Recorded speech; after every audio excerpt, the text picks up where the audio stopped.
and welcome back to another episode of Trek Mission Log. My name is Jason Gilbert, and I am delighted that you have joined me today. So, welcome aboard. Now, before we begin, I hope that you've had an opportunity to check out my previous videos. I can't believe that we are nearing the end of Season 1 of the original series, but I have been enjoying deep diving into Star Trek. So let me ask, if you enjoy this channel and this content, would you please do me a favor and hit that subscribe button? It would really mean a lot to me, and it would help this channel out immensely. Also, we can connect on Instagram. Just look me up at Trek Mission Log and you will find me there. Now today, we are reviewing Season 1, Episode 27 of the original series, titled Errand of Mercy. The original air date was March the 22nd, 1967. It was written and produced by Gene L. Kuhn and directed by John Newland. So, check out this interesting fact about this episode, and then we will dive right in.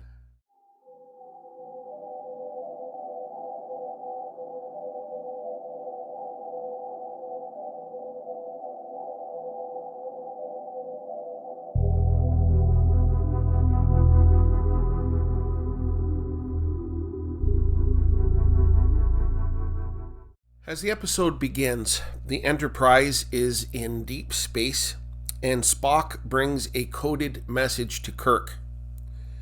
As Kirk decrypts the message, he said, negotiations with the Klingon Empire are breaking down.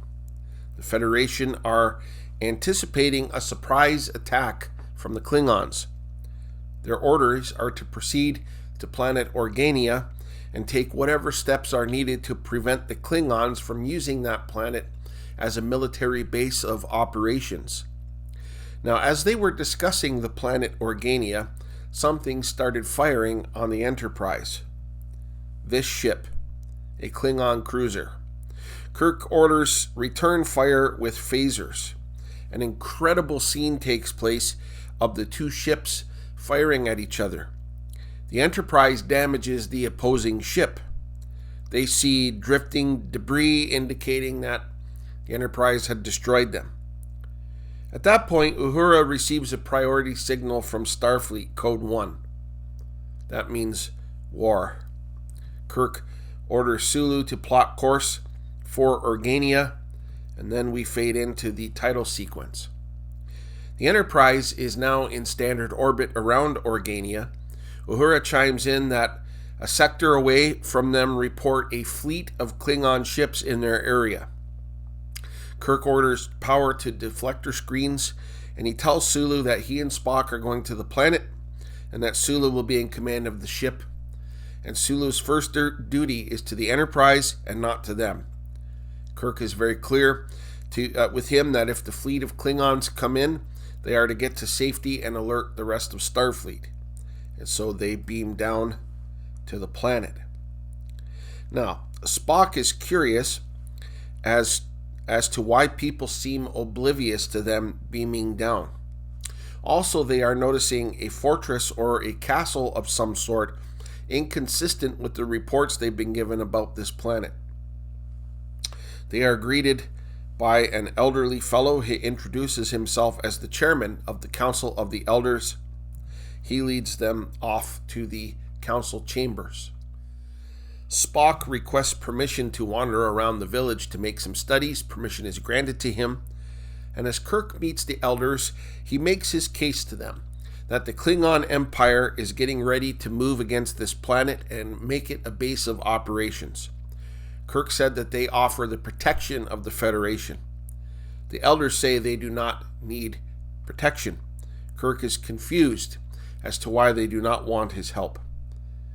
The chair of the elders, named Aelborn, told Kirk, we're not in danger, but that he is, and that he should return to his ship immediately. And he asks Kirk to leave while they discuss his offer as he presses for them to side with the Federation. Now, as Kirk is waiting, Spock walks in. And Spock says that from his studies, they are not a society that is progressing in any way. They've stagnated. As Kirk returns, the elders have declined his offer and urge Kirk to leave before he loses his life. Sulu then calls down to report that a large number of Klingon ships have arrived and they are opening fire. Isn't that a cool shot? Kirk orders Sulu to leave and contact the fleet. The man at the end of the table can sense that 700 men have just arrived on the planet bearing arms. It's curious as he knows this information without looking at any computers or instruments. Kirk then realizes that they are stranded there in the middle of a Klingon occupation.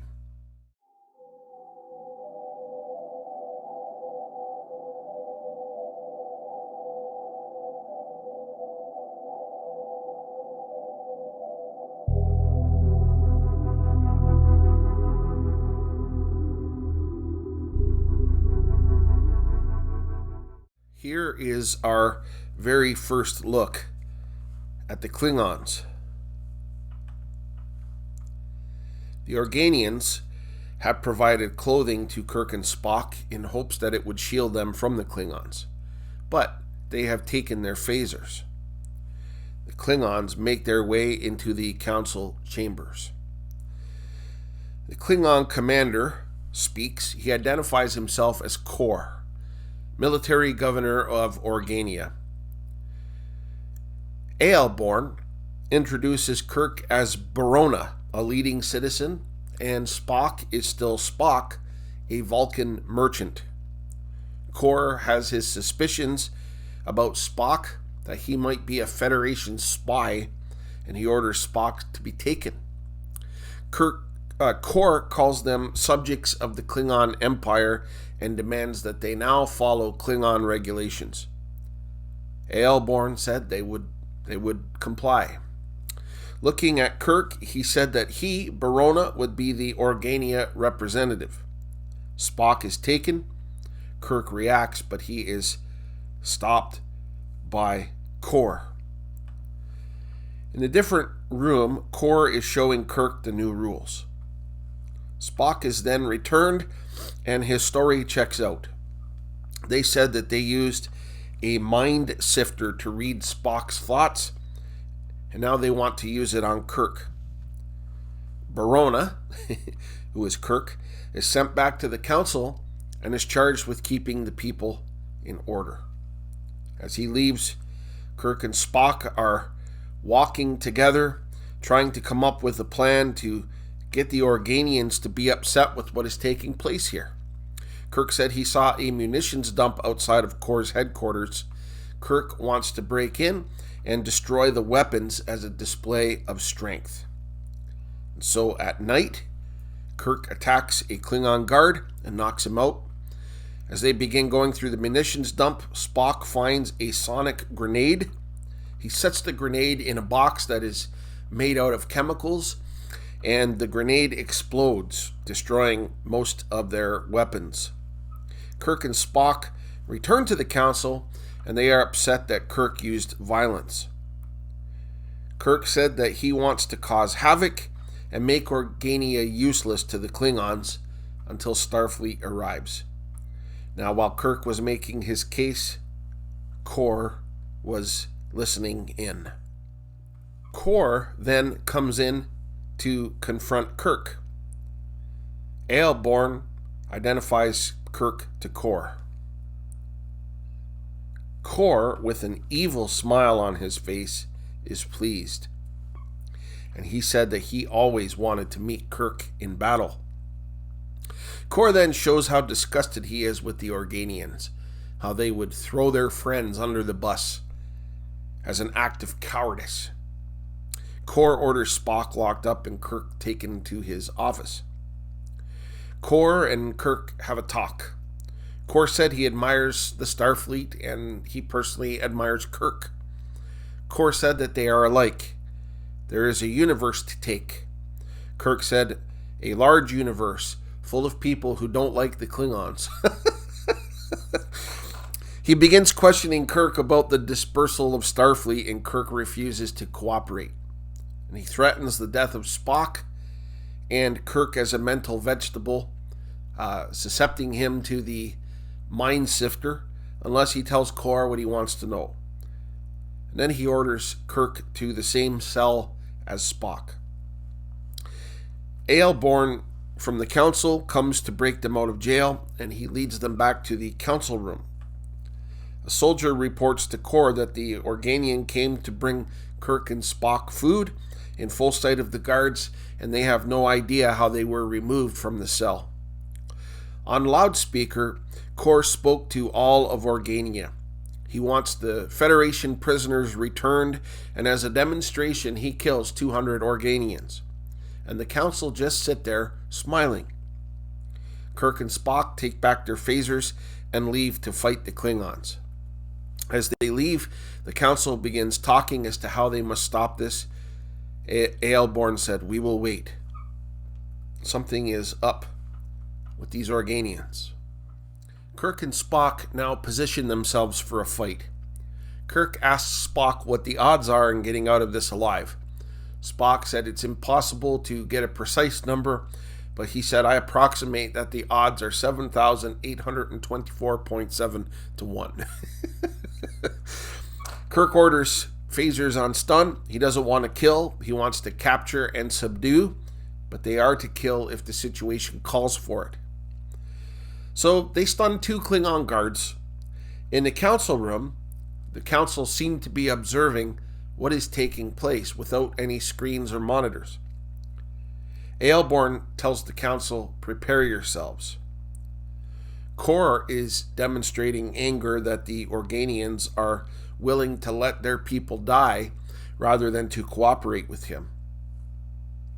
Kirk attacks a Klingon officer with a cord around his neck and presses him for information.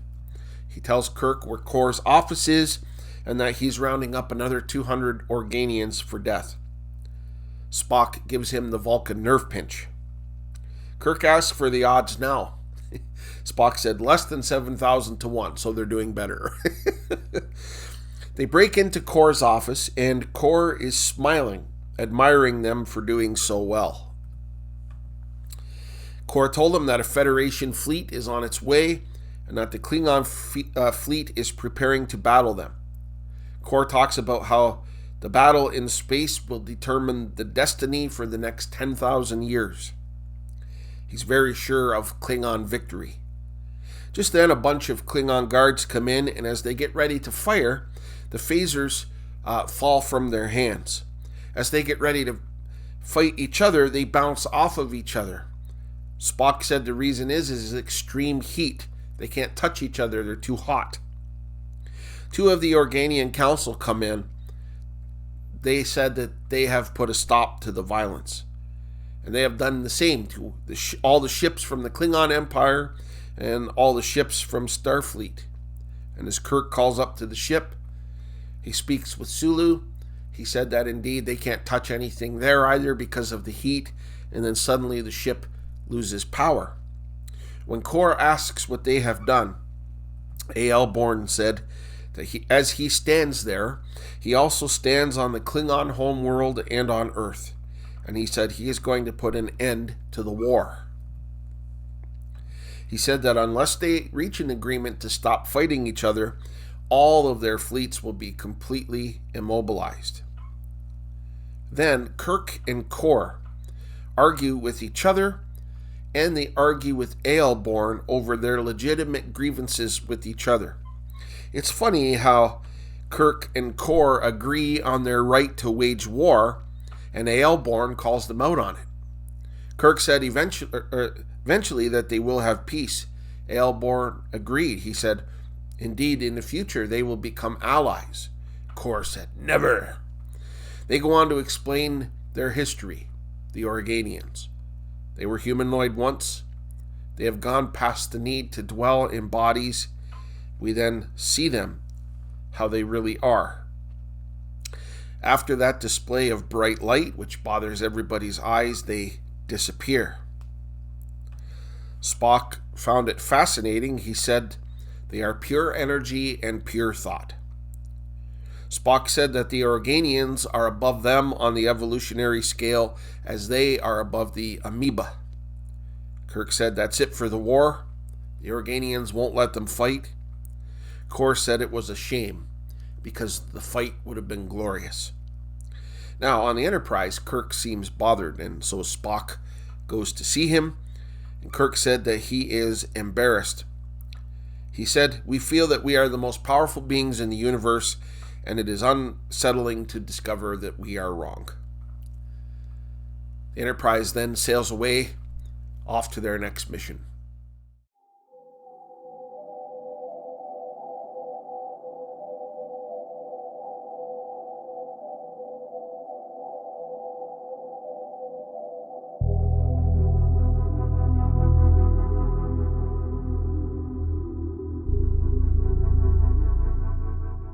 Errand of Mercy, I felt, was overall a good episode. I will confess that for the first time meeting the Klingons, I was hoping for a little more. Thankfully, throughout the series and the films and subsequent series, the relationship with the Klingon Empire is further revealed and explained to us. Now, the reason I say I was hoping for more from this episode is that it had an amazing beginning, it had an amazing ending, but I felt maybe the middle was lacking somewhat. Kind of like a sandwich with two amazing pieces of bread, but a tasteless piece of meat in the middle. Now, maybe I'm being a little unfair here, but this is just my opinion. So let me go through this. The opening sequence was fantastic. The Klingon attack against the Enterprise was incredible. Fast-paced, edge-of-your-seat stuff. The fact that the Federation had now been plunged into a war made for a tension-filled opening segment. The orders for them to race to Organia to protect them from the Klingons, it was also very exciting. And then the episode slowed right down.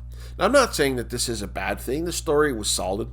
But I'm just saying the difference in pace was like night and day.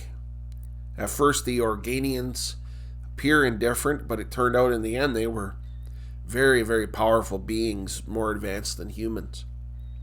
When the Klingons did arrive, they took over, but it felt like there was no emotion behind it. In fact, the only ones really who showed emotion in this episode were the two captains, Kirk and Kor. Kor, by the way, was played brilliantly by John Kolokos. He's a Canadian-born actor, and he had a terrific voice for this role. His voice was amazing. Interestingly, William Shatner is Canadian as well. In this episode, both captains were Canadians, and they portrayed two sides of the same coin. And when confronted by Aelborn, he made them see essentially they were the same. However, Kirk was the only one that felt embarrassed by his actions. I guess the brilliance of this episode is that while it appears that nothing was happening, indeed the Organians were in control of the situation right from the very beginning. They did not accept Kirk's offer of help, nor did they put up a fight against the Klingons when they invaded. They appeared indifferent. Till at the end, they were revealed as very powerful beings that existed as pure thought and pure energy. Their power was able to reach the far limits of the universe, and they stepped in and put an end to the war. All in all, I felt that this was a protest episode against the Vietnam War and tried to demonstrate the folly of war. It does make a valid point that peaceful agreements are made between nations only after millions of people have been killed. In regard to action sequences, the beginning was incredible. The rest of the episode was very slow. In regard to the lessons that we can learn, it had some hard lessons that, quite frankly, human beings still have not fully learned, even though this is the year 2022. We still have a long way to go. I felt that the first outing with the Klingons could have been a little more exciting to watch. They had an opportunity here for incredible special effects to develop the Klingon Federation relations further. They didn't quite do that to my satisfaction. Also, Scotty was not involved in any way in this episode, and neither was Dr. McCoy. I'm a firm believer that the power of Star Trek is the whole ensemble. Every key player should be in every episode. However, it was a good episode, solid episode. I give it 3 out of 5 Starfleet insignias for awesomeness. Now, I feel I need to address something here. No doubt you notice the Klingons here look quite different than the Klingons that we're used to seeing. No ridges in the forehead. And this is all throughout the original series. However, in Star Trek The Motion Picture, the Klingons have ridges, but they did not in the original series. So, what gives? Well, the real reason is budget constraints, but they just didn't have the budget to pull that off in the 1960s. So how is it reconciled then in the storytelling? Well, fans over the years have taken it upon themselves to come up with theories. Now this is taken from Wikipedia. Among the fan theories were that the original series Klingons were humans raised as Klingons. Secondly, stripped of ridges via surgery for cosmetic or diplomatic reasons. Third, they were hybrids with the more human tendencies. Or four, they were some subjugated race conscripted or deployed near the Federation border. A canonical explanation for the change was given in a two-part storyline on Star Trek Enterprise in the episodes Affliction and Divergence.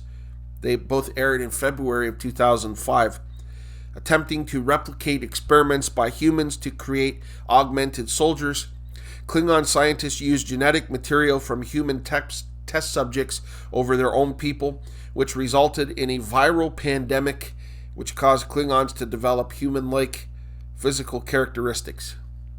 Dr. Phlox of the Enterprise formulated a cure for the virus, but the physical alterations remained in the populace and were inherited by offspring. Phlox indicated that someday the physical alterations would be reversed. The head scientist finally mentioned he would go into cranial reconstructive surgery, and it's another nod to restoration of the ridges for some Klingons and not for others. I think the best that we can come up with is something that Worf said in Deep Space Nine in the episode called Trials and Tribulations.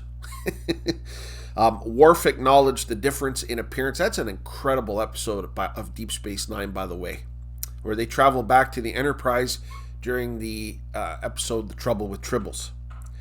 And Worf acknowledged the difference in the appearance of the Klingons, and when asked about it, he said, "We do not discuss it with outsiders." So we will leave it at that.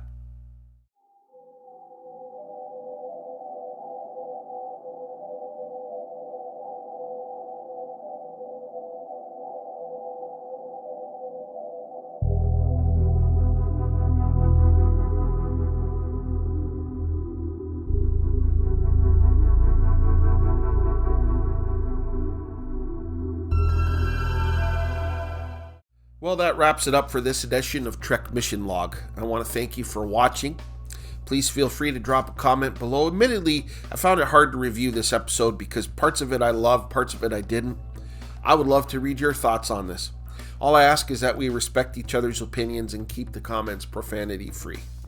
And please join me next time as I review an episode titled The Alternative Factor. Until we meet again, live long and prosper.